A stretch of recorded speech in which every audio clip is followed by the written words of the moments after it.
În fiecare colț al lumii, oamenii întâmpină noul an în cele mai neașteptate moduri.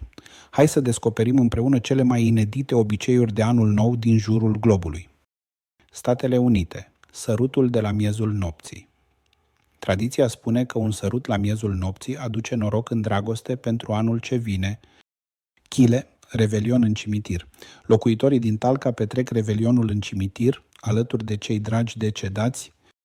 Italia, lenjerie roșie. Se poartă lenjerie roșie pentru noroc în dragoste și pasiune.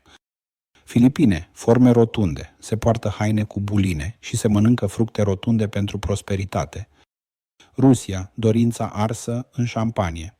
Se scrie o dorință pe hârtie, se arde, iar cenușa se toarnă într-un pahar de șampanie care se bea la miezul nopții. Germania, turnarea plumbului. Se toarnă plumb topit în apă rece și se interpretează forma rezultată ca prezicere pentru anul viitor. Grecia, ceapa la ușă. Se agață o ceapă la ușa casei ca simbol al regenerării și norocului. Japonia, 108 pătăi de clopot. Templele budiste bat clopotele de 108 ori pentru a alunga cele 108 păcate ale omului.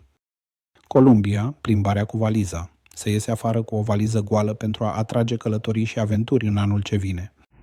Brazilia, alb și valuri. Oamenii se îmbracă în alb și sar peste 7 valuri în ocean pentru noroc și prosperitate. Danemarca, săritura în anul nou. Danezii sar de pe scaune fix la miezul nopții pentru a sări în noul an. Spania, 12 struguri la miezul nopții. Se mănâncă 12 boabe de struguri, câte una pentru fiecare lună din anul ce urmează. Aho, aho, copii și frați, stați puțin și nu mânați. Plugușorul noi îl spunem, noroc bun în an aducem, la mulți ani cu bucurii.